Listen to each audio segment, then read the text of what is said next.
Үзэгч та бүхэнд орой минь төргий мягмар гарагийн энэ өдөр мэдээллийн хөтөлбөрөөр төлөвлөж байна. Өнөөдрийн хөтөлбөрөөр Орос Албаны улсаас өдөрт дунджаар 2500-аас 3000 тонн бензин импортлогдож байна. Өнгөрсөн 100 хоногт эрүүл мэндийн салбарын ажилчдын цалин 50%-аар нэмэгдлээ. Монгол улсаас бүгд найрамд хятад ард улс руу 1.6 кг алт хууль бусаар гаргахыг завджээ. Цэвэршүүлсэн хаягдал усанд тариф тогтооно. Хот хоорондын автозам ашигласны төлбөр авах цэгүүд бүрэн захимжлаа. Төмөр зам агаарын хилийн бомтууд баярын өдрүүдэд хэвийн ажиллана. Украин Орос Албаны улсын Омскийн газрын тос боловсруулах үйлдвэрийг дэлбэлжээ. Хятадын тэнгисийн хүчин шумбагч хонгоцноос стратегийн пуужингийн туршилт хийлээ. Эдгээр болон бус мэдээллийн дэлгэрэнгүй хүргэе. Өчигдөр аж үйлдвэрийн Эрдэс баялагын яамнаас шатхуунтай холбоотой цаг үеийн асуудлаар мэдээлэл хийж баяр наадмын өдрүүдэд авто бензиний үн нэмэгдэхгүй, хомсдол үүсэхгүй гэж мэдээлсэн. Тэгвэл тухайн мэдээлэлээс хойш шатхуун түгээх газрууд хаалгаа барьж түлш дууссан эсвэл урт очир үүсгэсэн нөхцөл байдалтай байна. Тэгвэл нөөцийн талаар Галийн ерөнхий газраас тодруулахад Орос Албаны улсаас өдөрт 2500-аас 3000 тонн бензин ирж байгаа бөгөөд наадмын үеэр нефт бүтээгдэхүүнийг таслахгүй шуурхай бүрдүүлэлт хийж ажиллаж байгаа гэж мэдгдлээ. За мэдээллийн хөтөлбөр үргэлжлүүлэн танд хүрч байна. За өчигдөр цаг үеийн асуудлаар аж үйлдвэр Эрдэс баялагын яамны төрийн нарийн бичгийн дарга таш бүрүү мэдээлэл хийсэн. За түүний хувьд хэлэхдээ шатхууны үн ямар нэг байдлаар баяр наадмын үеэр өсөхгүй. За мөн ямар нэг байдлаар хомсдол үүсэхгүй гэж хэвлэлийнх нь мэдээлэл өгсөн. Хэдийгээр бид бүхний дотоодын аялал жуулчлал нэмэгдэж байгаа ч гэсэн ердийн хэрэглээний одоо энэ нөхцөл байдал дээр бол хомсдол нүүрлэх ийм одоо зүйл байхгүй. За мөн одоо үн нэмэгдэх нөхцөл байдал бол одоогоор байхгүй байгаа. За тэгвэл өнөөдөр үргэлжлүүлэн Галийн ерөнхий газраас мэдээлэл хийлээ. За тэдний зүгээс хэлэхдээ сүүлийн 2 өдрийн хугацаанд хил гайлаар 109 вагон АИ-92 авто бензин орж ирсэн. За ийм учраас энэ ойролцоогоор 7000 тонн хэмжээний хангалттай нөөц байгаа учраас баяр наадмын өдрүүдээр ямар нэг байдлаар авто бензиний хомсдол үүсэх боломжгүй гэж мэдээлж байна.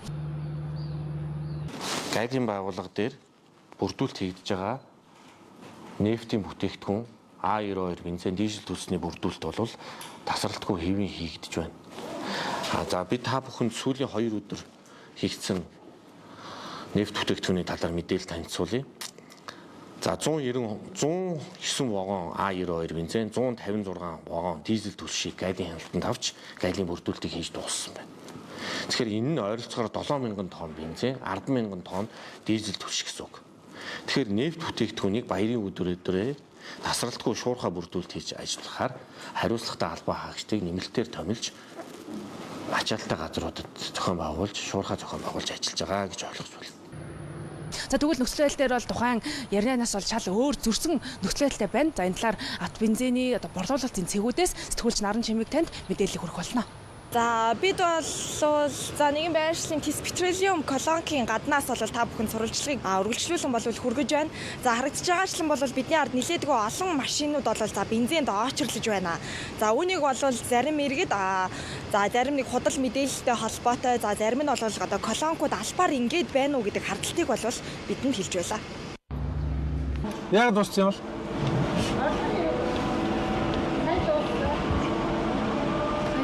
хизээ ирэх үү одоо? Бүх салбар нь адилхан байгаа юм. Бүгдээр адилхан байгаа юу гэж.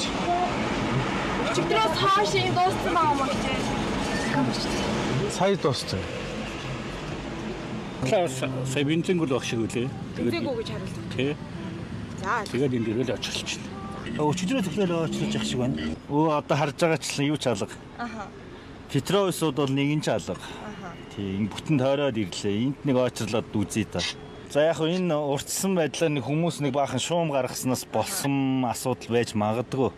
Хүмүүс баахан очрлоод тэгээд нөгөө Оросын холбооны улсын тэр юун дээр нөгөө дорооны дайралт болсон шүү дээ. Тэр мөрнөөс болоод ижил төстэй Казахстан, Тажикстанд бас бензин хомсож гин гэдэг мэдээлэл гарсан шүү дээ.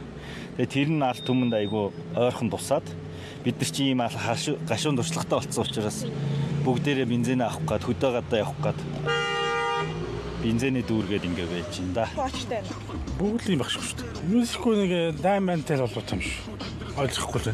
Өчигдөр бол Эрдэс баялагын яамнаас 33 хоногийн нөөц хангалттай бол байгаа гэж хариулж байсан. Ер нь яагаад ингэж одоо очих дараалал үүсгээд байна. Та ер нь жолоочны үед бас юу гэж хандж байна? Тэгэхгүй мэдээлэлс болж байгаа тий. За Галийн ерөнхий газраас 109 вагон буюу 7000 тонн бензин шатахуун оруулж ирсэн гэж мэдгдсэн. За ажилтны эрдэс баялагын яамнаас мөн 33 хоногийн хангалттай нөөцдөг хэмээн мэдээлэлд байгаа ч шатахуун нийлүүлэгч аж ахуйнч иргэдийн дунд инхүү зөрүүтэй ойлголтууд үргэлжилсээр байна. Монгол Улсын ерөнхий сайд Учирлын засгийн газар байгуулагдаад 100 хоног байна. Энэ хугацаанд төрийн өмчит компанийг цэгцэлж, эдийн засгийг тэлж, хөрөнгө оруулалтыг татах хуулийн төслүүдийг баталсан. Харин эх 100 хоногт эдгээр хуулиуд хөрсөн дээрээ хэрхэн бууж, бизнес эрхлэгч аж ахуйнч иргэдийн амьдрал нөлөөлөхийг дүгнэх юм а. Ерөнхий сайд Учирлын засгийн газар байгуулагдаад 100 хоног байна. Өнгөрсөн 100 хоногийн хугацаанд төрийн өмчит компани засаглалыг сайжруулж, бизнес аж ахуйн нэгжиг татврын дарамт зөвшөөрлөөс чөлөөлөх зөвшөөрлийн тухай хууль, эдийн засгийн эрх чөлөө татврын багц хууль зэрэг бусад дагалдах хуулиудыг баталлаа. Мөн өмнөх засгийн газрын үед хэрэгжиж эхэлсэн мега төслүүдийг дахин ирэмбэлж, газрын тос боловсруулах үйлдвэр, баг нуурын пролизинг үйлдвэр, Эрдэнэ бүрэнгийн усан цахилгаан станцын төслийг урагшлуулахад засгийн газраас голлон анхаарч байна. Эдгээр төслүүд эрх чөлөөдөд Монгол улс эрчим хүч чадхууны хувьд 2 хөршөөс хараат бус болох зорилтыг тавьж мега төслүүдийг амлсан хугацаанд ашиглалтанд оруулахаар зорьж байна. Зүгээр ер нь хууль давж хинж гიშгэхгүй шүү. Авилгын эсрэг чөлөөлт бол засгийн газрын 4 дахь чөлөөлт. Тэгэхээр хууль зөрчиж байгаа ёс зүйн асуудал гаргасан. Энтэйч Монгол Ардын намын даргын хувьар Монгол Улсын ерөнхий сайдын хувьар бол эвлэрэхгүй. Танилын нүур халуун хэдий боловч та бидний эх орон ирээдүй илүү хайрын байна гэдэг үгээр байн хэлж тэр зарчмаа барьж ажиллаж байгаа. Тэгэхээр цаашдаа бид нар дотроо уртгаас илүүтэй эдийн засгийн тогтвортой байх чиглэлийн бодлогыг авч явна. Ийм ч утгаараа дотрын нэмэлт өөрчлөлтийг одоо засгийн газар санаачилж батлуулсан байгаа. Засгийн газраас өнгөрсөн 100 хоногт эдийн засгийг тэлж, гадаад дотоодын хөрөнгө оруулалтыг татах, бизнесийн орчныг сайжруулах тал дээр голлон анхаарсан. Харин эдгээр ажлын үр дүн эх 100 хоног цаашлаад ирэх жилүүдэд хүртэнэ. Өнгөрсөн 100 хоногт эрүүл мэндийн салбарын ажилчдын цалин 50%-аар нэмэгдэж, өрхийн эмч нарыг тайлангаас чөлөөлж, эрүүл мэндийн үйлчилгээг хүртээмжтэй болгох олон ажлын эхлэлийг хийлээ. Цаашид эмийн чанарыг сайжруулах тал дээр анхаарч, гайлын бүртгэлгүй, зайлшгүй шаардлагатай эмийн жагсаалтанд байхгүй эмийг хөнгөлөлттэй эмийн жагсаалтаас хасах нэ. Эрүүл мэндийн салбарт өнгөрсөн 100 хоногт хэд хэдэн томоохон ажлыг хийсэн. Тодорхойлбол 2 цалинтай болоод байсан эмч эмнэлгийн 36 мянган ажилчны цалин үйлсийг нэгтгэж 50%-аар нэмсэн. Мөн өрхийн эмч нарыг 38 тайлангаас чөлөөлж, давхар бүртгэл эрс буурсан нь эмнэлгийн анхан шатны тусламж үйлчилгээ хурдан шуурхай болоход нэг алхам урагшилсан юм а. Түүнчлэн эрүүл мэндийн салбарт байнга яригддаг нэг асуудал бол эмийн чанар.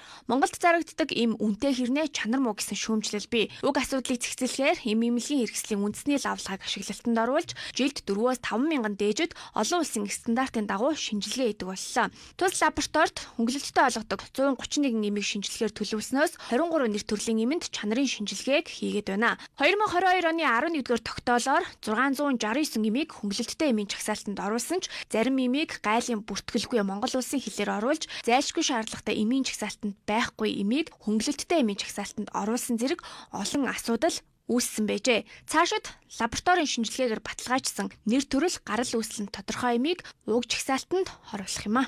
2022 онд 11 дугаар тогтоолыг батлаад үүгээрээ дамжуулаад 669 эмийг хөнгөлөлтөө чагсаалтанд оруулсан. За өнөөдрийн байдлаар бол 263 эмийг хасгаж байна. Ямар шалтгаанаар вэ гэвэл нэгт Монгол улсын бүртгэлгүй эм, хоёрт гайлын бүрдүүлэлт авахгүй. Ямар байдлаар, ямар чанартай хаанаас орж ирээд байгааг мэддэхгүй байна. Гуравт нь бүртгэл нь хугацаанд дууссан. Дөрөвт нь бол зайлшгүй шаардлагатай эмийн жагсаалтанд байхгүй юм гэдэг. Тэгээд 409 юм үлдэж байгаа.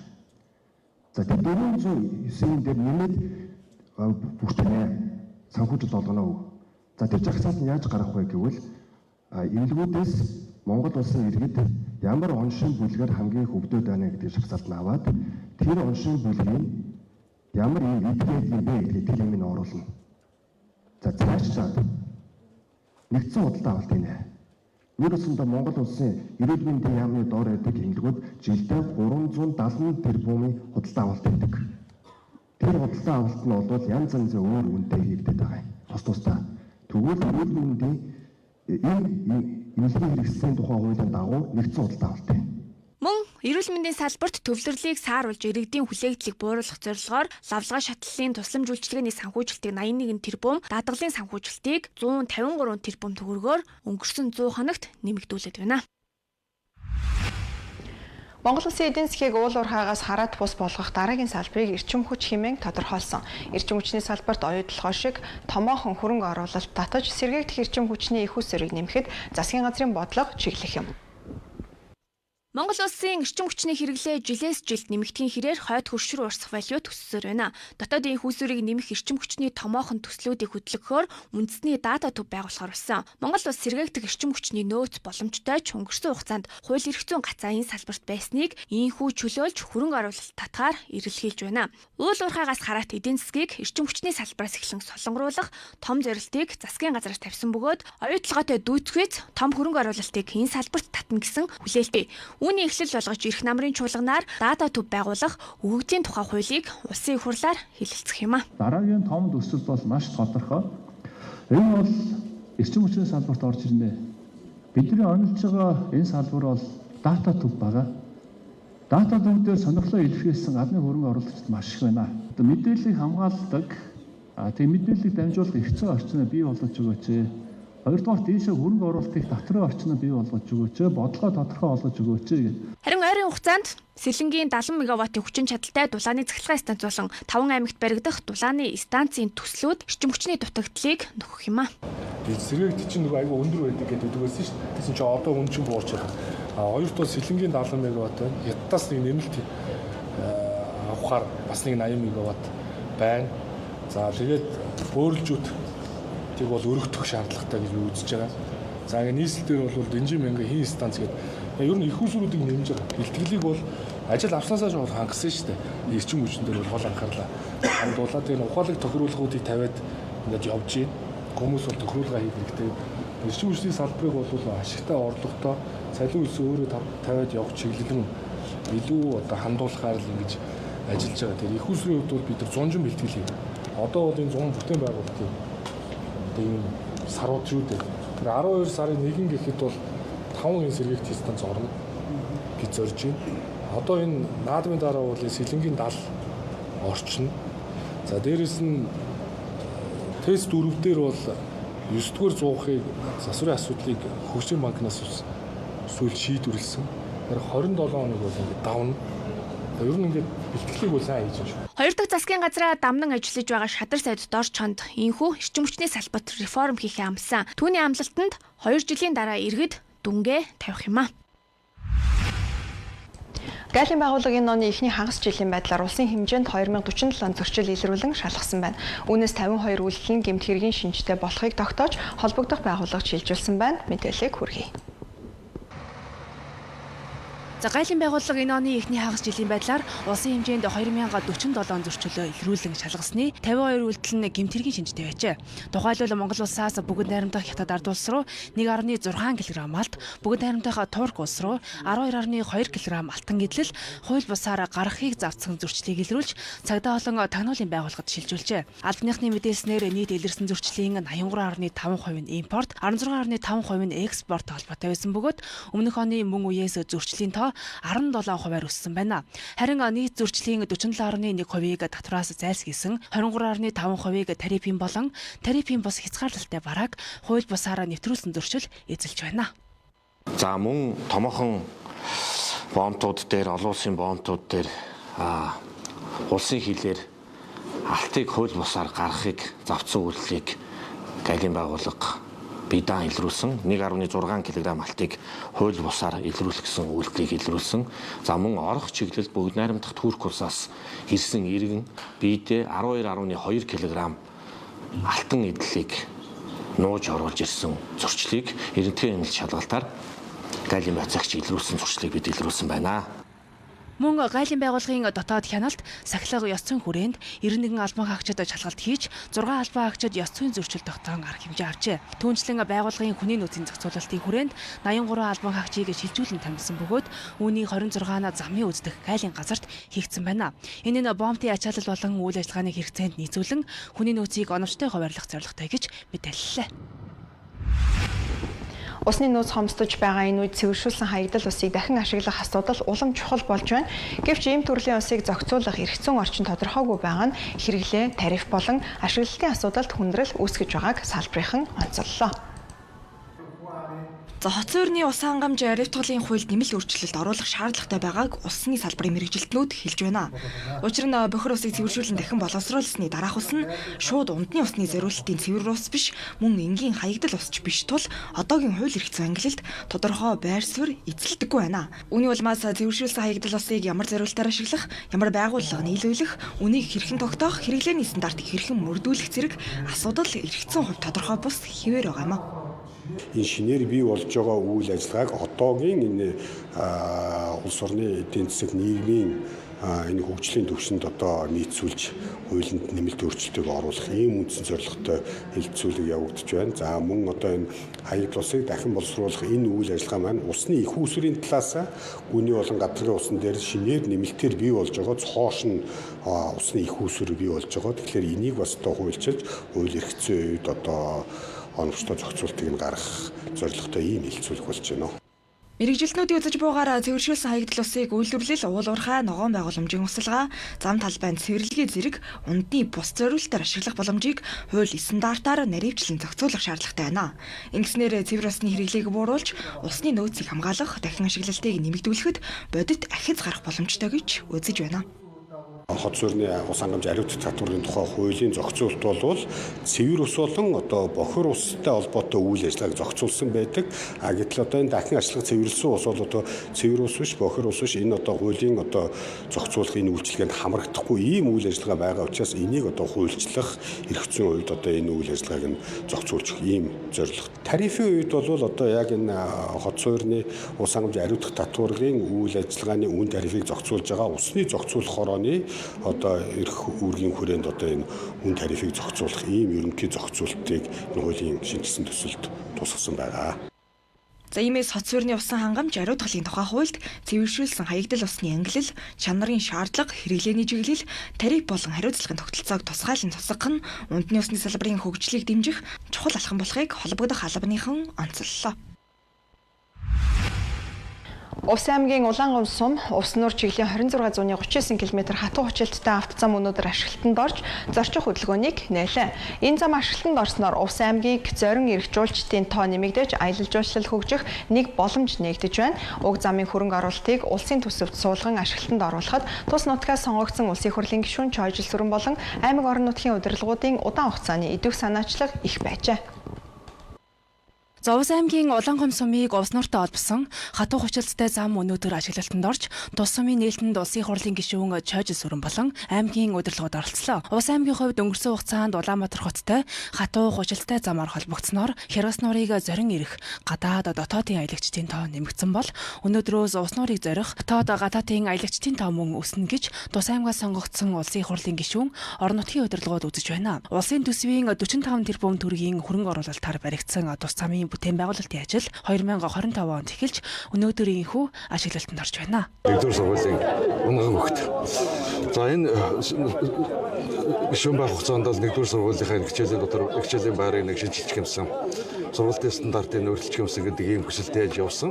Мэдээж үеийн засгийн газрууд дээр санхүүгийн өндөрлөд байсан. Энэ ингэж хойшлж явсаар байгаад энэ 2023 оны төсвүүдээр 960 хүүхдийн хичээлийн дотор хичээлийн байр суулгаад өнгөрсөн 2025 онд ашиглалтанд оруулсан.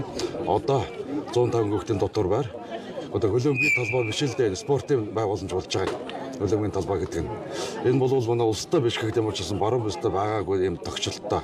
Улаангомын хувьд бол тийм шигтгэе хөрөнгө оруулалтын бүтээн байгуулалтын ажил болох учиртай. За Улаангом Увс нуур чиглэлд 26 зууны 39 км үргэлжлэх хатуу хүчилттэй автозамын хувьд дугуйн замын хамт баригдсанараа онцлог болж байна. 2025 оны байдлаар Увс аймгийг нийт 95 орчим мянган жуулчин зорин ирсэн бол энэ тоо уг зам ашиглалтанд орсноор эрс нэмэгдэх боломжтой болж байна. Ингэснээр орон нутгийн бизнес эрхлэгчдийн ашиг орлого нэмэгдэж Увс нуурын айс ав газрын онцлогийг гадаад дотоодын жуулчдад сурталчлан таниулах ач холбогдолтой юм байна. Улсын төсвийн хөрөнгө оруулалтаар Увс аймагт маань 234.9 тэрбум төгрөгийн 45 төсөл арга хэмжээ төслүүд нь одоо арга хэмжээ хийгдэж байна, батлагтаа ажиллаж байна. Юуны одоо нэг ажлуудын нэг нь сая бид нар Увс нуурын замын нээлтийг хийлээ. Одоо энд Увс аймгийн цогцлбор одоо лаборатори 1-р сургуулийн хөлбөмбөгийн одоо биеийн тамирын талбай 150 хүүхдийн дотор байрны одоо нээлтийн одоо Уйлаасаа одоо ажлыг эхлүүлэх одоо энэ ажлыг эхлүүлж байна. Улс нуурыг аймгийн төвтэй холбоогоо хатуу хучилттай авто замын хувьд өнгөрсөн 10 гаруй жилийн хугацаанд олон улсын хурал, засгийн газар, үе үеийн аймгийн орон нутгийн удирдлагуудын төвшөнд яригцаар иржээ. Ингээд 2024 онд тухайн үеийн ерөнхий сайд оюутан Улс аймагт ажиллах үеэрээ улсын хурлын гишүүн Чойж Сүрэн улс нуур чиглэлд хатуу хучилттай авто зам барих саналаа анх гаргаж байжээ. Улмаар Улс аймгийн иргэдээс санал асуухад уг замаа нэгээр эргэмлэгдэж байсан тул 2024 оны төсөвт хөрөнгийг нь суулган тендер зарлаж барилгын ажил 2025 оноос эхэлснээр ийхүү өнөөдөр ажиглалтанд орж байгаа төвхтэй юм байна.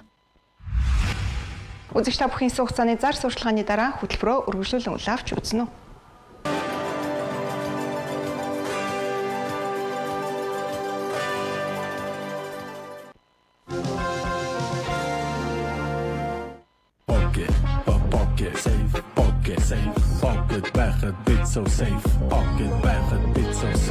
Эрүүл бие махбод толгор арьс ялалтсан үс.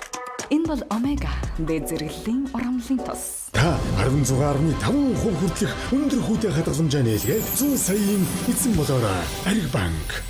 Та хүүхдийн нухшны гарал үүслийг шалгадаггүй. Хамгийн эрүүл хөрс цэнгэг агаар дархан цаазтай масуурын бүс нутгийн живнес ловон. Хүүхдийнхээ хүнсэнд хариуцлагатай хандъя. Кубус. Экстра Орос худалдааны төвд 6 дугаар сарын 20-оос 7 дугаар сарын 20-ны хүртэл баяр наадмын хямдралтай, суулгаатай, бэлэгтэй худалдаа эхэллээ. Дэлхийн брэндүүд анхдагч үнээрээ сонгогдсон бараанууд 30-40% хэмдэрч 100 мянган төгрөгийн худалдан авалт төр суглааны эрхтэйгээр 10 азтан тодруулж 200 мянган төгрөгөөс дэш ихний 300 худалдан авагчийг 5-гийн чихрээр билаа. Монгол түмэн жаргаж наадаарай. Экстра Орос худалдааны төв. Eating milk and crackers, I ask you one question. Are you having any fun? What you getting out of living? Who cares for a...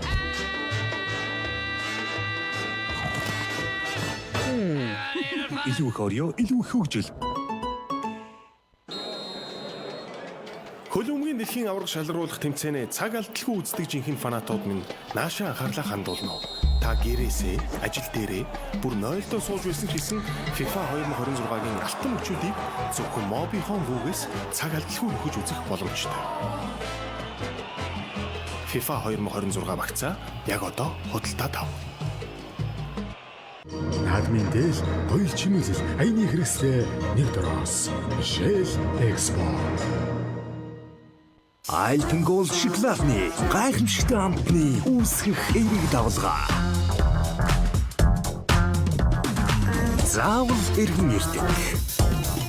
Альпен Голд шоколадны гайхамшигтай амт эерэг бүхнээ хуваалцаарай. Эрүүл мэндийн шилдэг аршаан чорток.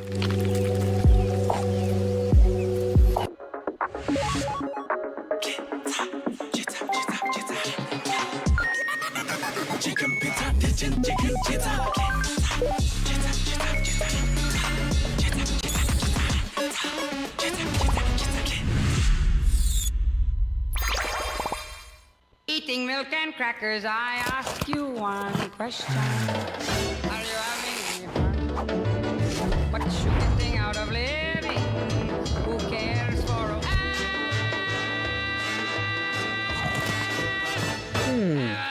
Илүү хорио, илүү хөгжил. Хөлбөмбөгийн дэлхийн аварга шалгаруулах тэмцээнээ цаг алдалгүй үздэг жинхэнэ фанатууд минь наашаа анхаарлаа хандуулна. Та гэрээсээ, ажил дээрээ бүр нойлдоо сууж байсан ч гэсэн FIFA 2026-гийн алтан мөчүүдийг зөвхөн Mobihome View-гээс цаг алдалгүй нөхөж үзэх боломжтой. FIFA 2026 багцаа яг одоо худалдаа тав. Замдаа идэх юм авсан юм уу? Нэг юм мартаагүй үз. Замдаа үлсэн штэ. Бодшин брэнд. Дэлхийд ганцхан Монгол мах снэк. Бодшин брэнд. Та 16.5% хүртэлх өндөр хүүтэй хадгаламжаа нээлгээд 100 саяын эзэн болоорой. Ариг банк. Эрүүл бие махбод толгор арьс ялалтсан үс. Энэ бол омега дэд зэрэглэлийн урамлын тос. Pocket safe, pocket байхад бит so safe, pocket байхад бит so safe.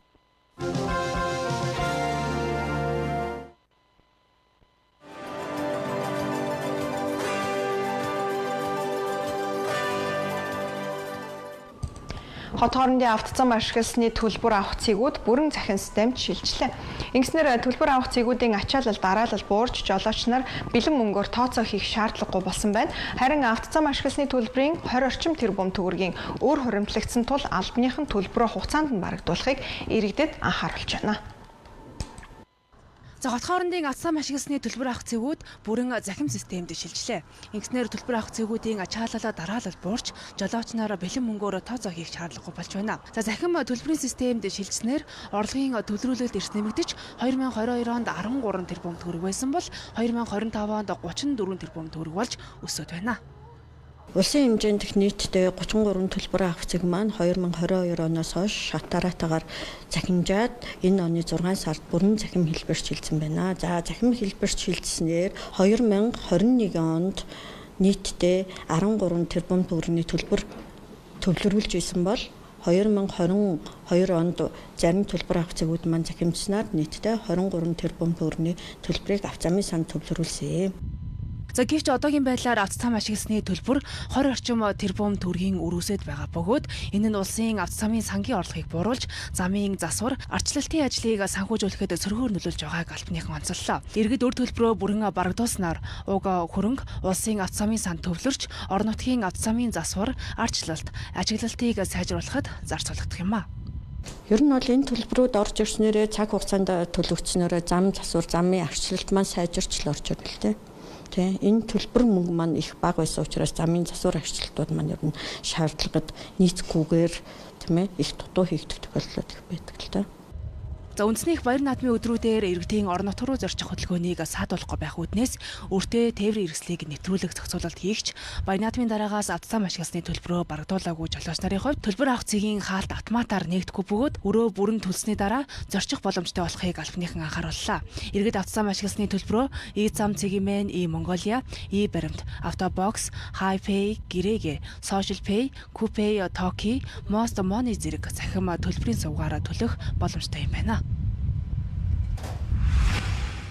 Үндэсний их баяр наадмын амралтын өдрүүдэд хилийн зарим автозамын боомд түр хаагдагч гайлын байгууллага импортын барааны бүрдүүлэлт болон зайлшгүй шаардлагатай үйлчилгээг тасралтгүй үзүүлэхээр ажиллах зохион байгуулалтаа гаргасан байна. За засгийн газрын шийдвэрээр хэмжээлийн үндэсний их баяр наадмын үеэр буюу 7 дугаар сарын 10-аас 19-ний өдрүүдэд бүх нийтээр амарна. За харин энэ хугацаанд гайлын байгууллага бүрэн зогсохгүй шаардлагатай үйлчилгээг хэвийн үргэлжлүүлэхээр болсон байна. Төмөр зам болон агаарын хилийн боомтууд баярын өдрүүдэд хэвийн ажиллах бол автозамын зарим боомт Монгол Орос Хятадын талын баярын хуваарьтай уялдуулан тодорхой хугацаанд төр хаагдана. Гэсэн хэдий хил хаагдахаас өмнө олсон хилээр нэвтэрсэн импортын барааны гайлын бүрдүүлэлт тасалтахгүй үргэлжлэх юм а. Хилийн гайлын байгууллагууд хаалттай байгаа боловч хилээр орж ирсэн бараа тээврийн хэрэгсэл гайлын байгууллага бол тасралтгүй бүрдүүлэлт хийж шуурхай ажиллана гэдгийг та бүхэнд дуулгая. За наривчлсан тодорхой мэдээлэл өгөхөд төмөр зам болон төмөр замтай боомтууд болон агаарын хилийн боомтууд бол 24 цагаар тасралтгүй ажиллана.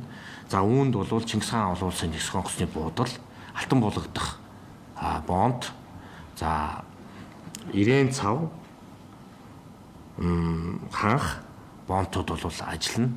За мөн төмөр замыг дагсан боомтууд бол тасралтгүй ажиллаж бараа тээврийн хэрэгслийг нэвтрүүлнэ. За мөн наадмын өдрүүдэд гайлын ерөнхий газрын харьяа, гайлын газар хороодод хариуцлагатай жижигрүүд ажиллаж яаралтай бараа тээврийн хэрэгслийн гайлын бүрдүүлэлтийг тухай бүр хийж гүйцэтгэнэ. За захин бүрдүүлэлтийн төвийн ачаалал нэмэгдгийг тооцсон нэмэлт алба агчдыгч ажиллуулахаар зохицуулалт хийгджээ. Харин гүний гайлын ачаа хүлээн авах терминалуудыг хувийн хвшлийн байгууллагууд ажилуулдаг тул баярын өдрүүдэд бараагаа хүлээн авах шаардлагатай аж ахуй нэгжүүд терминалын операторуудтайгаа урьдчилан тохиролцохыг зөвлөж байна. Тэгэхээр та бүхэн нэг л зүйлийг тодорхой ойлгох хэрэгтэй. Гайлын байгууллага хил хаалттай боловч ажиллана. Нээлттэй хилийн гайлын байгууллагууд бас байгаа. Түрүүнгийн бас ярианда дурдсан. Тэгэхээр манай гайлын ерөнхий газар дээр бүрдүүлэлтийн захим төв маань бол тасралтгүй баярын өдрүүдэд ажиллана. Мөн хяналт шалгалт хариуцсан байцаагч нарыг бид нар шуурхай бодлого чиглэлээр нэгдсэн бодлого чиглэлээр хангаад шуурхай жижүүр, шуурхай албаа хаагчдыг нэмэлтээр томилж ажилуулад ингээд гайлын байгууллага маань иргэдтэй ирсэн ачаанд нь шуурхай бүрдүүлэлт хийж байгаа. Дээр нь түргэн муудах хүнсний бүтээгдэхүүн, За авто бензин дизель төсний бүрдүүлэлтийг бол тасралтгүй шуурхай зохион байгуулж хийж байгаа. За иймээс баяр наадмын амралтын өдрүүдэд бараа бүтээгдэхүүнүүдээ садалгүй хүлээн авах шаардлагатай иргэн аж ахуйн нэгжүүд тээвэр зуучийн байгууллага болон галийн хяналтын бүсийн эзэмшигчтэй мэдээллийн урьдчилан хүргэснээр бүрдүүлэлтээ цаг алдалгүй хийлгэх боломжтой юм. Үндэсний их баяр наадмын өдрүүдэд давхцсан тэмдэглэгдэх Дэлхийн адууны өдрийн хүрээнд 7 дугаар сарын 13-нд Хүү 7 удагт олон улсын морин уралдаан зохион байгуулагдана. Уралдаанд 4 улсын хурдан морьд оролцохоос гадна 10,000 морьтой парад адууны өв соёлыг сурталчлах олон арга хэмжээ болох талаар зохион байгуулагчид нь мэдээллээ. Үндэсний их баяр наадмын үеэр Монгол улс Дэлхийн адууны өдрийг өргөн хүрээнд тэмдэглэхээр бэлтгэлээ ангаж байна. Тэгвэл энэ хүрээнд 7 дугаар сарын 13-нд Хүү 7 худагт 4 улсын хурдан морьдын олон улсын уралдаан болон мөн 10,000 морьтой парад зохион байгуулах бөгөөд иргэд сайн дураараа бүртгүүлэн оролцох боломжтой юм байна. Адууны өдрийг Монгол улсад 7 сарын 11-ээс 13-ны хооронд тэмдэглэж байгаа.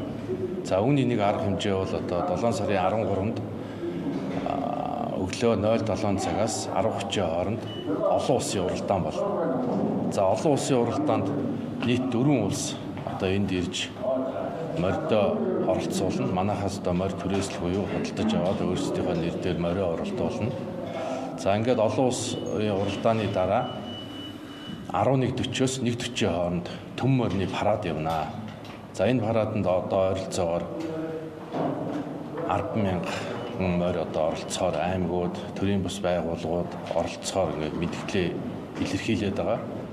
За мөн одоо энэ парадтай холбоотойгоор манай ажлын хэсгийн дэд хэсгээс одоо бүртгэлийн системийг бид байршуулсан байгаа. Веб хуудас 2026 морин парад гэсэн. За энэ бүртгэлийн систем рүү ороод бүртгүүлээд за одоо ард иргэд хинч байсан энэ морин параданд бол оролцох боломжтой. За мөн байгууллагаараа оролцох дээр нь одоо бидний зүгээс энэ байгууллагуудад 2 морь бэлдэж өгөх. За дээр нь олон улсын одоо нэртэй жүжигчид, за энэ Physical Asian оролцогчид зэрэг одоо 90 хүмүүст одоо урилга өгсөн. Бүгдээрээ бол ирэхээр байгаа. Тэгээ энэ 90 улсаас бол одоо морь унж параданд оролцъё гэхэд оролцох сонирхол одоо тавьбал бид бол бас мориор хангана гэж тооцоолсон байгаа. Монгол Улсын ерөнхийлөгч чухныг хөрөлцөх энэ дэлхийн адууны болон нийгмийн эдийн засгийн төвийг Монгол руу төвлөрүүлэх үүнтэй холбоотойгоор дэлхийд адуун соёлын том эвентийг зохион байгуулах. Хоёрдугаарт морин эмчилгээ буюу хүн дээр суурилж хийгддэг адуун дээр тулгуурлаж хийдэг хүн дээр хийдэг морин эмчилгээг хөгжүүлэх олон улсын судалгааны эрдэм шинжилгээний сургалтын төвийг байгуулах ажлын хэсгийг эрүүл мэндийн яамд байгуулсан явж байгаа. Энэ ажлын хүрээнд олон улсаас Япон, Швейцар, Швед, Англи гэх мэтлэн олон улсын морин эмчилгээ буюу аутизм, сэтгэл готрол, донтолт, харвалт цаажилтын дараах нөхөн зэрэг эмчилгээг адуугаар хийдэг мэргэжилтнүүд ирж 11-ээс 13-ны хооронд хуулиа одогт workshop-ууд ажиллуулна. Ийм байж байгаа. Адуудын хувьд бол Physical Asia-гийн 4 улсын 8 оролцогч болон Солонгос улсын алдартай жүжигчин гэх мэтчлэнгээр нэг 25 хүнд зочин болон өөрсдийнхөө зардлыг дагаад ирж байгаа.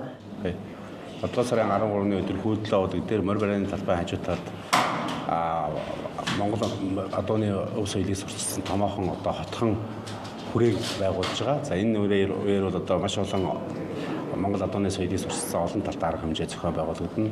За өглөө 11-ээс 11:40 хооронд Монгол улсын төрийн тэргүү оролцсон мөн олон улсын одоо зочид төлөөлөгчд оролцсон томоохон нээлтийн арга хэмжээ зохион байгуулахаар төлөвлөж байна. За өдөр 14 цагаас энэ олон улсын морин уралдааны шагналыг гардуулах бас томоохон арга хэмжээ зохион байгуулна.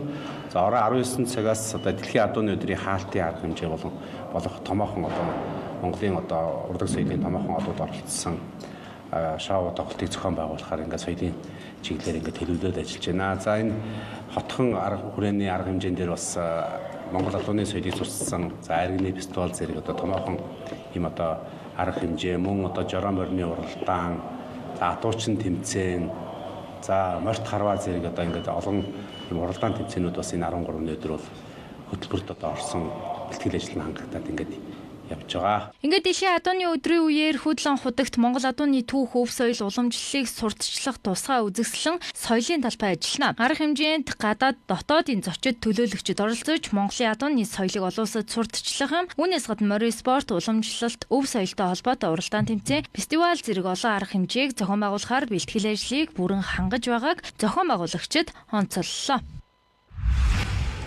Үндэсний их баяр наадмын босгон дээр Монгол Улсын ерөнхийлөгчийн зарилгаар улс их орныхоо хөгжил дэвшил, спорт урлагийн салбарт олон жил үр бүтээлтэй ажиллаж, үнэтэй хувь нэмэр оруулсан эрхмүүдийг төрийн дээд цол одон медалаар шагналаа. Энэ удаагийн шагналын эздийн дунд үндэсний бүхий Монгол Улсын аварга Эрхэм баяр, Монгол Улсын гавьяат тамирчин цол хүртэж үндэсний бүхий спортод оруулсан хувь нэмэр олон жилийн хөдөлмөрөө төрөөр үнэлүүллээ. Мөн холимог тулааны спортоор Монгол Улсын нэрийг олон улсын тавцанд гаргаж бахархам амжилтуудыг үзүүлсэн Нанди Эрдэнэ Монгол Улсын гавьяат тамирчин цол хүртлээ. Түүний амжилт нь Монголын холимог тулааны спортын хөгжилд үнэтэй хувь нэмэр оруулан залуу тамирчдад үлгэр дуурайл болсоор ирсэн билээ. Тэгвэл урлагийн салбараас жүжигчин Батминд олон жилийн хөдөлмөр уран бүтээлийн амжилтаа үнэлүүлэн хөдөлмөрийн гавьяаны улаан түгээн одонгоор шагналлаа. Тайз, дэлгэц, олон арга бүтээлээр үзэгчдийн талархлыг хүлээсэн түүний хөдөлмөрийг төр инхүү өндрөөр үнэллээ. Мөн Монголын pop урлагийн түүхэнд тод мөрүүлдээсэн Камертон амтлагийн гишүүд Ган Эрдэнэ Болтнаар Монгол Улсын гавьяат жүжигчин цол тэмдгэр ингрэмлалаа. Тэд олон 10 жилийн турш чанартай уран бүтээл төөрвж Монголын орчин үеийн хөгжмийн урлагийн хөгжилд жинтэй хувь нэмэр оруулан хэд хэдэн үеийн сонсогчдын хайр хүндэтгэлийг хүлээсэн уран бүтээлч юм. Одоо ингээд би чи Солонгост цөөрөн байж Солонгост тулдаг тамирчин тэгээд намайг урд нь Монгол тамирчин шаарддаг гэсэн одоо Монгол Улсын гавьяат тамирчин гэж шаарддаг бол харах болохоор одоо бүх зүйл дээр үйлдэлээ хийх хэрэгтэй. Урд урдныхаас илүү байх. Тэгээд техникээс дуулсан тэгээд яавдаа дуулсан.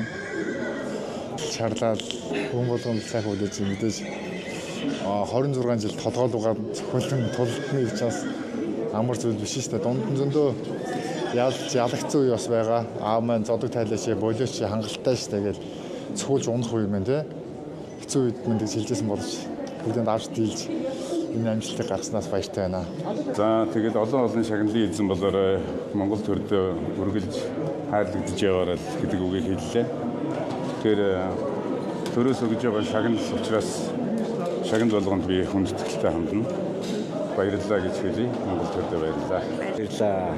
Камертон амтлагийнхаа 3 найзтайгаа нэж 31 жил хамтлагаа байгуулж одоогийн байдлаар 31 жилдээ уран бүтээлээ төрүүлж өөрийнхөө бас бие даасан бүтээлээр одоо 21 жилдээ уран бүтээлээ хийгээд зөвч төмөндөө сайхан дугаараа өргөд явж байгаа их баяртай байгаа. Тэгээд өнөөдөр энэ сайхан босгон дээр энэ сайхан наадмын босгон дээрээс энэ мөр жил дээр энэ сайхан одоо өөрийнхөө шагналыг гавьяат жүжигчин гэсэн шагналыг авч байгаа төлөв баяртай. Тэгээд мэдээж ээж аавынхаа ачийг л хариулж явна. Тэгээ ээж маань одоо их л баярлах байсан ба хараахан одоо харж амжсангүй. Тэгээд их сайхан баяртай байна. Гавьяат цол хүртэх мэдээг хамгийн анх хизээ сонсон тэр үеийн анхны мэдрэмж юм. Одоо тэгэл саяхан гинт яриад хэлсэн дээ. Тэгээд хамтлаг маань гавьяат авч байгаа гэж сонссоо. Тэгээд хамгийн түрүүнд ганаа битэрт өгч байгаа маа гэж ойлгоод. Тэгээд энэ бол одоо Камертон амтлагийн одоо үзэгч фэнүүдийн маань сайхан шагнал байна гэж ойлгож байна. Ийхүү үндэсний их баяр наадмын өмнөхөн спорт урлагийн салбарын шилдэгүүд төрийн дээд чагналаар ингрэмлаж хөдөлмөр авьяас чадвар их орныхоо нэрийг өндөрт өргөсөн гавьяага төр түмнээр үнэлүүлсэн баярт өдөр тохиолоо.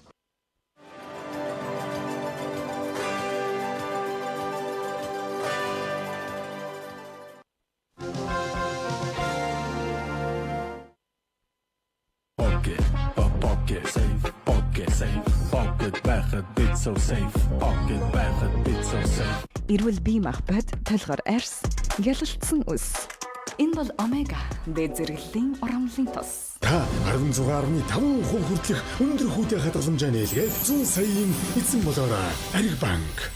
Улсын аварга арстын ноцолдоод эхнэрүүд 5 цул чанаад алаг баагро өнгө оруулаад наадмын баагротой, найрын баагротой, дэлхийд ганц баагротой Монгол наадмын ерөөлт баагро дэвшүүлээ. Баагро. Eating milk and crackers, I ask you one question. Are you having any fun? What's shooting out of living? Who cares for a...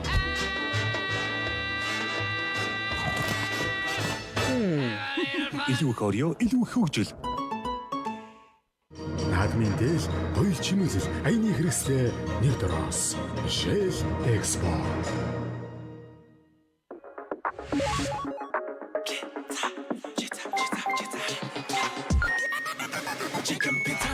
Эрүүл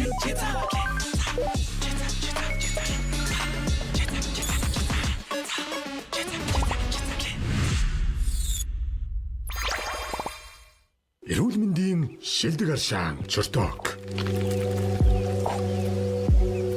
Альпенгол шоколадны гайхамшигтай амтны үүсгэх эерэг давлгаа. Заавал эргэн ирдэг. Альпенгол шоколадны гайхамшигтай амт эерэг бүхний хуваалцарай.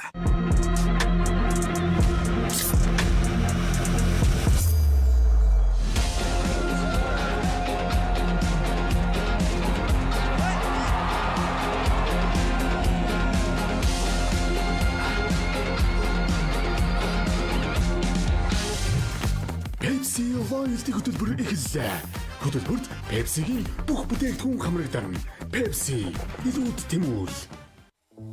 Ургамлын тоос, амьтны ус, тоосонцор зэрэг нь хамгийн түгээмэл харшилуд өгч юм. Nexar харшлын шинж тэмдгийг намдаахад тань туслана. Nexar харшлын шинж тэмдгийг намдаах үйлдэлтэй пластин агуулсан бэлтгэл юм. Нус хоожих, нулимс гарах, чонон хөрвсөн шинж тэмдгийн үед 24 цагт нэг удаа ууж хэрэглэнэ. Nexar-ыг ууж хэрэглэхэд нойр хүргэх нөлөө үзүүлэхгүй. Nexar харшлын шинж тэмдгийг намдаахад тань туслана. Эмийн завраас гач нөлөө хориглох заалтыг уншиж эмч эмзүүчээс асууно.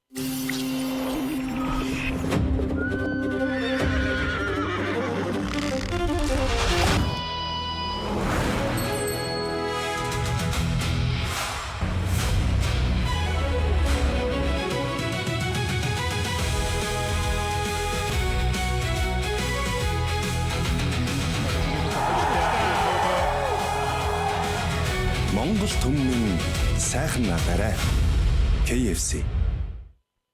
Eating milk and crackers, I ask you one question. Are you having any fun? What's the shooting out of living? Who cares for a...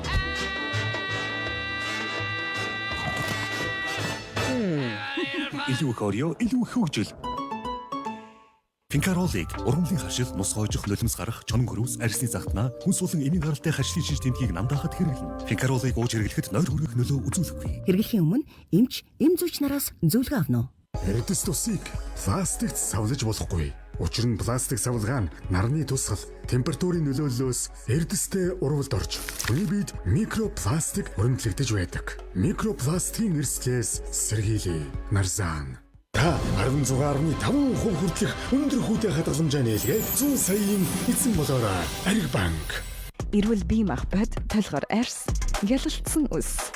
Энэ бол омега дээд зэрэглэлийн урамлын тос. Pocket safe, pocket safe, pocket байхад бит so safe, pocket байхад бит so safe.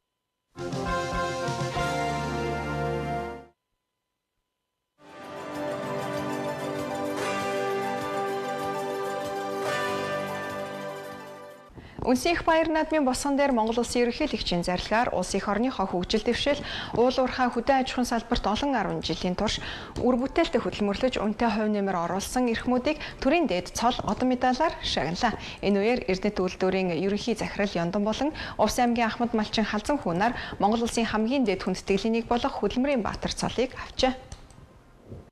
Монгол Улсын эдийн засгийн гол тулгуур үйлдвэрүүдийн нэг болох Эрдэнэт үйлдвэр төрийн өмчөд үйлдвэрийн газрын удирдан ажиллаж байгаа Ёндон уул уурхайн салбарт олон жил ажилласан туршлагатай бөгөөд салбарын бодлого үйлдвэрлэлийн үр ашиг экспортын орлогыг нэмэгдүүлэх чиглэлд бодит хувь нэмэр оруулсан удирдагчдын нэгээр үнэлэгддэг үлээ. Тэгвэл түүнийг үйлдвэрлэл эдийн засгийн салбарт оруулсан хөдөлмөр зүтгэлийг нь төрөөс өндөрөөр үнэлэн Хөдөлмөрийн Баатар цолоор шагналаа. Мөн Монголын уламжлалт мал аж ахуйн салбарт бүх амьдралаа зориулсан Увс аймгийн Ахмад Малчин халзан хүү 2 жилийн турш тасралтгүй мал маллаж мал сүргээ өсгөн үржүүлэх мал аж ахуйн уламжлалт арга ухааныг өвлүүлэн үлдээх үйлсэд оруулсан хувь нэмрээ үнэлүүлэн Хөдөлмөрийн Баатар цол хүртлээ. Тэрээр хүүхэд ахуй цагаасаа эхлэн мал аж ахуй эрхэлж Монголын бэлчээрийн мал аж ахуй уламжлалыг хадгалан хөгжүүлэхийн төлөө насан туршдаа хөдөлмөрлсөн бөгөөд олон 10 жилийн турш мал сүргийнхээ ашиг шимийг нэмэгдүүлж залуу малчтад мэдлэг туршлага өвлүүлэн иржээ. Тэгвэл түүний хөдөлмөрч тууштай зан чанар их нутаг мал сүргтэй үнчээр зүтгэсэн амьдралын замнал нь хөдөөгийн хөдөлмөрийн үнцнийг илэрхийлсэн тод жишээ болж байна. Монгол улсын хөдөлмөрийн баатар цол нь улс орны хөгжил, нийгэм эдийн засаг, шинжлэх ухаан боловсрол, урлаг, спорт, үйлдвэрлэл, мөн хөдөө аж ахуй зэрэг салбарын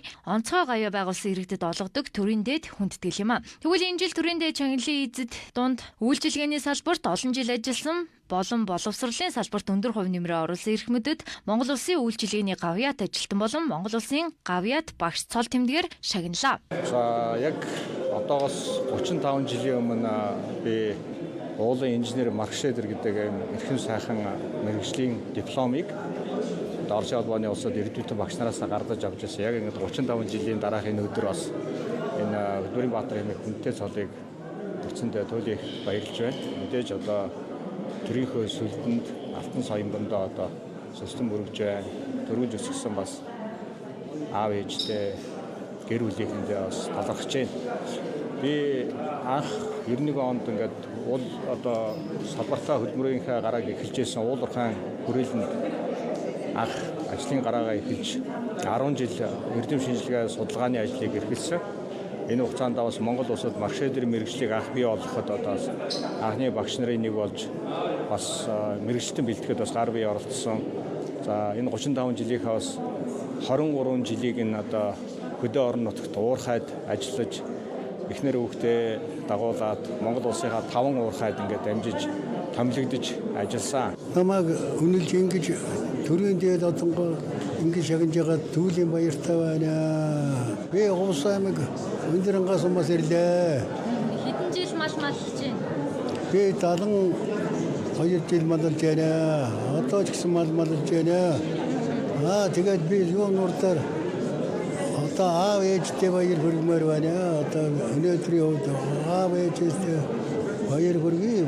Аав ээж минь тэнгэрээс харж байгаа байхаа. Бэлтгэдэг сургууль буюу Монгол улсын боловсролын их сургуулийн бүх одоо шатны удирдах шатны албан тушаал тэнхимийн эрхлэгч бүрэлдэхүүн сургуулийн захирал, за тэгээд дэд захирал, ерөнхий захирал гэх мэт албыг хашиж одоо энэ багш бэлтгэх залуу хойч үеийг халамжлан хүмүүжүүлэх үйлсэд одоо амьдралынхаа ихэнх хугацааг өнгөрүүлсэн маань хүчин зүтгэсэн маань төр өнөөдөр үнэлээд Монгол улсын гавьяа тогш цол хүртээсэнд одоо туйлыг баяртай байна. Би нийгмийн халамжийн үйлчлэгэнд 15 жил ажилласан. Нийтдээ би 38 жил улсад ажиллаж байгаа. Сэтгэлдээ бол маш их өндөр байна. Одоо тэнгэрээс харж байгаа аав ээжтэй баярлалаа. Хамт олондоо маш их баярлж байна. Юун дөрөнд одоо өнөөдөр сайхан бэлэгдэн барилттай сайхан өдөр тохиож байна. 2026 оны 7 дугаар сарын 7-ны одоо улаан нүдэн гариг элгийн толлын 17 дугаар жирны одоо гал моржилийн зуны дунд сарын одоо 22-ны урхтын буулттай ийм сайхан өдөр одоо тохиож байна. Тэгээд энэ жилийн онцлог маань өнөөдөр одоо гол онцлог нь юу вэ? Эхлэн морин жилийн морин сарын морин өдрийн морин цагт бас одоо ийм бэлэгдэлтэй Монгол улсын соёлын гавьяа цэцгэлтэн гэдэг энэ эрхэм шагналыг Монгол төрийн тэргүүн, Монгол түмэн, Монгол төр зарлиг сорилтлоо буулгаж одоо ингээд надад Монгол улсын соёлын гавьяа цэцгэлтэн гэдэг ийм эрхэм цолыг хайрлаа. Ийхүү үндэсний их баяр наадмын өмнө хүн салбарын манлайлагчид төрийн дэд одон медалаар шагнагдаж олон жилийн хөдөлмөр зүтгэлээ төр түмнээр үнэлүүлсэн нь тэдний хувьд төдийгүй хамт олон салбарынхны хувьд бахархалт үйл явдал боллоо. Сэлэнг аймгийн Мандал сумын Харьяат Монгол улсын 21 дахь авраг Унаажвын эрхэм баяр өнөөдөр Монгол улсын гавьяа тамирчин хэмээх эрхэм алдрыг хүртлээ. Тэрээр үндэсний бүх экспортоор 30 гаруй жил хичээлж байгаа шилдэг тамирчин юм.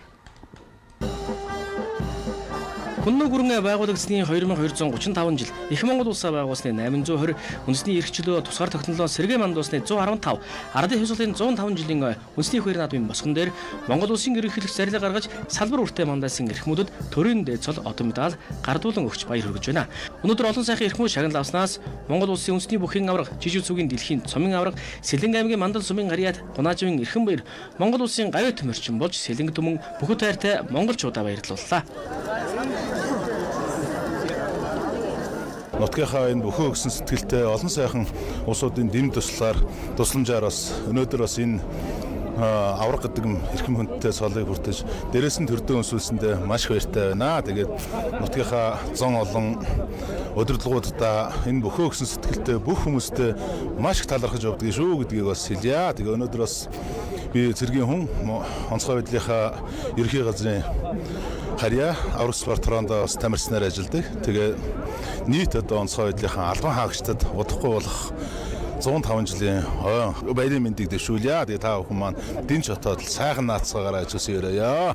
Сэлэнг мөрөн одоо бол эргэн хайлан цалигж явахаа бодож байна. 21 дугаар зуунд та тодорсон Монгол улсын 21 дахь авраг. Тэгээд 21 дугаар зууныхаа яг энэ одоо сайхан он жилүүдэд гавьяат боллоо, нутгаа баярлууллаа. Сэлэнг нутгийн ард түмэнд та юу гэж хандж хэлмээр байна? Сайхан ижидээ, арга ирийнхэндээ. Ер нь одоо бас юуны төрөнд одоо намайг төрүүлж өсгсөн аав ээжтэй. Дээрэс нь одоо нутгийнхаа зон олонд одоо удахгүй болох энэ наадамдаа бас манай Сэлэнгийн аймгийн маань орхон баяр бэлтгэл сайхан байгаа. Тэгээд Сэлэнгийнхаа олон түмнийг, зон олныг дараагийн аварга нь болж баярлуулах баха гэж ингэж бодож байна. Тэгээд Сэлэнгийн аймгийн маань ард иргэд удахгүй бүр их баярлах баха гэж бодож байна. Тэгээд та бүхэндээ бас баярлалаа. Сайхан наацгаарай. Төмөө олны одоо яг ивэлдэр миний хүүчинд яг төмний хайрыг татсандаа ингэж явах гэж бодож байна. Тий. Таны хэд хүү вэ? Миний хүүч одоо одонгийн хүүч шүү дээ. 5 дахь хүүч тий. Тий. Та хүүгээ авраг болоход нэг магнат теннис өнөөдөр бас магнат теннис байгаа. Гэхдээ юу хөө. Авраг болоход нь арслан болоход нь их л олон магнат теннисэндээ их чинь. Сайхан хөвтэй хүү юм бэ одоо яах. Өнөөдөр жаргалын нар маань сайхан өдөр байна да. Харин тий. Түүний хувьд бол хүн сайн явах хамгийн сайхан байдаг баг. Хүүдээ бахархаад бүр ханахгүй байна өө. Гунаачийн эрхэм баяр 2001 онд аймгийн начин, 2003 онд аймгийн арслан, 2003 онд мөн улсын начин, 2011 онд Монгол улсын арслан, за 2013 онд Монгол улсын аврах цолыг тус хүртсэн юм а. Тэрээр Сэлэнг аймгаас тодорсон 2 дахь улсын арслан анхны аврах цолтон билээ. Үнэхээр эрхмээ аварга маань бол Монгол бүхийн бүх сайхан шинжийг өөртөө шингээсэн ийм сайхан эрхэм үндэтэй аварга, монголчуудын хайртай аварга. Тэгээд нийт монголчуудаа баяр наадмын мэндийг хүргье. Их баярлалаа.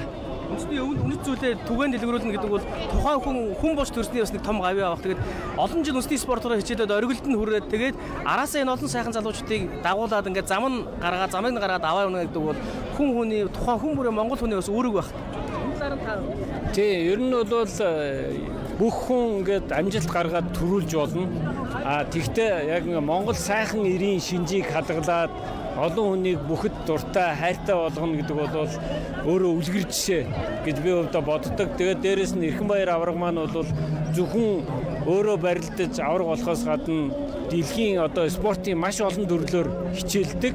Тэгээ олон төрлөөр одоо жижигцүүгийн ч юм уу те олон өөр төрлийн спортын одоо дэлхийн аваргын алтан медалийг авсан ийм тамирчин байгаа. За дээрэс нь өөрөө нийгэмлэгийг удирдаад те олон сайхан залуучуудыг бас энэ үндэсний спортоор хичээлэх боломжийг нээж өгч манлайлж үлгэр жишээ болж явсан. Энэнгээрээ бол Монгол түмнийхээ бол хайрыг хүндэтгэлийг татсан ийм сайхан аварга байгаа. Бас нэг олон жилийн хөдөлмөр ингээд бас хүний хөдөлмөрийг сайхан төр маань үнэлж ийм алдар том цол болгосон их баяртай байна. Энд хэдэн онд ирэн шабуулж ирж байна? 97 онд ирсэн. Ямар одоо хөвд ирж байна? Ямар залуу одоо ямар хөв одоо нэг хүүхдүүдтэй адилхан л хүүхд ирсэн. Тэгээд өөрийнх нь хөдөлмөр, өөрийнх нь хичээл чармаал ийм цолонд өргөж байна да. Ардын өвсөөлөө түүхэн үндэсний баяр наадмын өмнө Сэлэнг нутгаас өмнө одоо үндэсний спортын гавьяат тамирчин Монгол улсын аварга эрхэм баяр аварга манд төрж байгаа баяртай байна. Тэгээд баярыг нугаалцах гээд Сэлэнгийн бүхчүүд Сэлэнг нутгаас төрсэн одоо алуун сквадрын луудэр ирсэн. Аврагтайгаа хамт бас нэг гэрт амьдарч нэг тогооноос хоол идээд нэг зорилгын төлөө цуг бэлтгэл сургалт хийгээд зүтгэж ийлээ. Ноёд группийн захирал буян дор захирал маань Сэлэнгээс бас бүх болох хүүхдүүдийг ер нь цуглуулад бэлдэж ийсэн. Тэгээд хамт явж ийсэн. Хөдөлмөрч тууштай одоо нэг нугаршгүй ноён дуруу гэж ярьдаг шүү дээ монголчууд тий. Тэгээд баярын нугаалцаад бүгдээрээ ингээд зогсож байгаа да бахаргалтай сайхан байна. Гал морин жил одоо Сэлэнгчүү 5 хонд ивжээг бас ивэлтэй хайр ишгэ үртээсэн сайхан жил болж байна. Монгол улсын гавьяат дасгалжуулагч Скрэдо Арц маань гавьяат дасгалжуулагч боллоо. Өнөөдөр Монгол улсын 21 дахь аварга эрхэм баяр аварга маань бас Монгол улсын гавьяат тамирчин гэдэг эрхэм сайхан цол хүртэж одоо Сэлэнгчүүд төдийгүй өнөөдөр монголчууд бас сайхан баяртай байна. Үндэсний бүх бол Монгол төвний эв нэгдийн бэлэгдэл, өв соёл, Монгол эр хүний туйлын дэд хэлбэр, мөн чанар байдаг. Монгол улсын авраг эрхэм баярыг үндэсний бүхэн ёс шударгаан сахиж, бүхэл хайртай Монголын ард түмнийг олон жил сайхан баясгаж барилдсанд нь мөн экспортоор хичээлж олон улс төвлөрхийн дэвжээнд эх орныхоо алтан соёмд төрийн далбааг мандуулсан хөдөлмөр, хөлс хүч, экспортод зориулсан цаг хугацааг нь үнэлж ийхүү өнөөдөр Монгол улсын гавьяа тамирчин хэмээх эрхэм малдрыг хүртээлээ. Богдхааны ордон музейд энэ сарын 3-ны өдөр хүрээ дууны хүүхнүүд арга хэмжээг анх удаа зохион байгууллаа. Тус арга хэмжээ нь хүрээ дууны өв уламжлал, үүсэл хөгжил, түүхэн үнцнийг олон нийтэд сурталчилан таниулахын зэрэгцээ Монгол эмэгтэйчүүдийн соёлын өв, урлагийн уламжлалыг түгээн дэлгэрүүлэх зорилготой юм а. За Богдхааны ордон музейд энэ сарын 3-ны өдөр хүрээ дууны хүүхнүүд нэртэй соёлын арга хэмжээ анх удаа зохион байгуулагдлаа.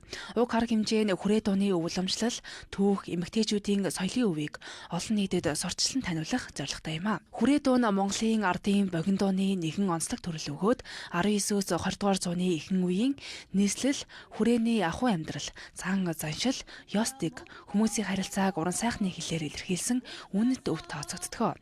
За хүрээ дууг сурч мэдснээр зөвхөн дууны аялгауг эзэмшихээс гадна тухайн үеийн нийслэл хүрээний түүх, соёл, ардын богино дууны өрмөц арга барилыг ойлгох боломжтой юм а.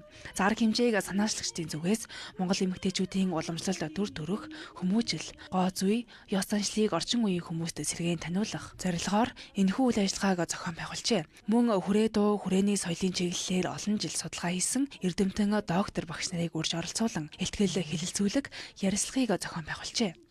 Ардын богино дууны шимтээ өрсөн дээр ургаж бий болсон ийм ардын дууны л нэг хэлбэр байхгүй юу. За гол онцлог нь болохоор хүрээ амьдрал дээр тулгуурласан болохоор хүрээний түүхийг одоо хүрээ дуунаас үзэх боломжтой.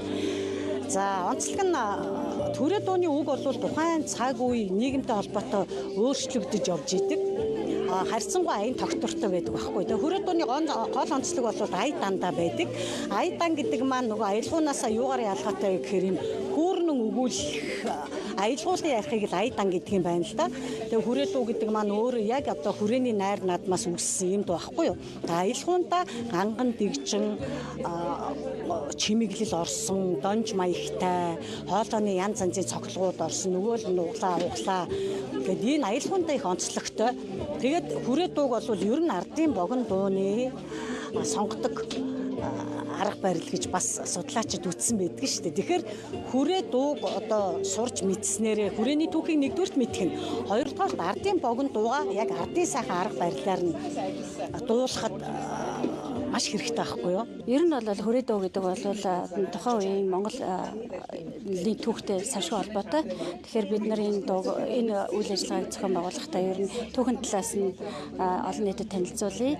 Хүрээ дууны яг тухайн үедээ хүрээнд дуулагдж байсан донжоор нь бас дуулах энэ ур маягийг одоо бас олон нийтэд танилцуулъя гэсэн ийм хоёр талаас одоо түүхчид, уран бүтээлчид гэсэн ийм хоёр мэргэжлийн гэх юм уу? Ийм хүмүүс одоо санаа нэгдээд ингээд ажилласан.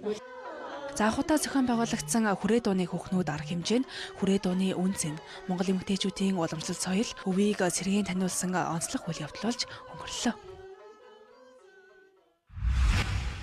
Сүү хувьцаат компани хэрэгжүүлсэн Таргийн баяр 2026 урамшуулалт хөтөлбөрийн супер азтан тодорч үндэсний их баяр наадмын өмнө хүн 1 өрөө байрны дэлхүүрээ гард авлаа. Ингэснээр сүү компани хэрэглэгчтэй олон төрөлд бэлгээр урамшуулж 3 дахь гэр бүлээ байртай болгосон нь баяр наадмын урьдсан баярт үйл явдал боллоо. Үндэсний угуулдуур сүү хувьцаат компани хэрэглэгчдийн хэрэглээг урамшуулах зорилгоор жил бүр байртай сүү, Таргийн баяр, иштэй азтан зэрэг томоохон хөтөлбөрүүдийг хэрэгжүүлдэг уламжлалтай. Энэ хүрээнд байртай сүү 1 болон 2 дахь хөтөлбөрөөр 2 байрыг гардуулаад байсан бол энэ удаагийн Таргийн баяр хөтөлбөр нь эрүүл амьдралын хэм маягийг дэмжихийн зэрэгцээ хэрэглэгчдэд бодит үнцийн бүхий 3 дахь байрыг олгож өгөхөөрөө онцлог байна. Байртай сүү хөтөлбөр маань бас хэрэгжээд 2 жил болцсон. За энэ жилийн ингээд Таргийн баяр дээр бид нэр бас ингээд анх удаагаас орон сууц бэлгэнд нь ингээд олгож үзлээ. Тэгэхээр нэг талаасаа бол ингээд хэрэглэгчдийнхаа сүүсэн бүтээгдэхүүн хэрэглээг нь ингээд хэмжихтэй илүү нэмэгдүүлэх. Нөгөө талаасаа бас яг тухайн хэрэглээний хажуугаар нөгөө бас өөрөө ингээд өөрийн аз одоо ингээд үзээд бас амьдралынхаа бас тодорхой асуудлыг шийдэж явах хэрэгтэй боломжийг олгож олзтол юм байртай байна. Бидний хувьд бол эрх намар бас ерөнхийдөө байртай суу 3-ыг ерөнхийдөө эхлүүлэхээр одоо төлөвлөгөө гаргацсан бол ажиллаж байгаа. Тэгэхээр бас дахиад одоо ингээд 4 дахь байрныхаа бас урамшил хөтөлбөрийн хөтөлбөрт бол орсон байгаа гэж ойлгож байна. Эхний хоёр тохиолыг үзчихэд юу байгаад за юм хожихгүй юм байна да болидаа гэдэг. Тэгвэл цаашаа бүртгүүлэг үзсэн. Тэгсэн чинь ээж болохоор юу байгаад миний хүү баг юу ачих юм шүү. Бүтүүлэхгүй байсан ингэж тэгээ хайж мажиж тэгээ юу ачих юм сүүлэн тохиолдроос баг байр хожиж юм шүү гэдэг. Тэгээ нэг тэрийг тоогоогүй маа. Тэгсэн чинь тэгээ одоо байр хожиж. Тэгээ анх сонсоод айгүй гайхаад тэгээ юу н айгүй Америк баярлаа. Ер нь догтлол дүүрэн байна да. Айгүй сонирхолтой. Зөв нь одоо амар сандарч байна би бас. Энэ хүү хөтөлбөрийг зохион бүтээсэн сувь хувьцат компанид маш их баярлалаа. За 3 сарын хугацаанд үргэлжилсэн энэ хөтөлбөрт Улаанбаатар хот болон 21 аймгийн хэрэглэгчид идэвхтэй оролцож нийт 120 гаруй мянган хүн бүртгүүлсэн билээ. Эдгээр хэрэглэгчдээс iPhone 17 Pro Max гаруутас, iPad, хайнаан аялал руу аялах эрхийн бичиг, Samsung брендийн ухаалаг зурагт болон олон төрлийн эрхийн бичгийн эзэд нийт 4 тохиолдолд оролцсон тодорсон бөгөөд сүүлийн буюу 7 дугаар сарын 1-ний тохиоллоор Улаанбаатар хот Сонгон найрхан дүргийн иргэн Өө бэлгүүн 6 ширхэг шимт брендийн 1 литрийн тарг худалдан авч хэрэглэснээр инхүү нэг өрөө байртай боллоо.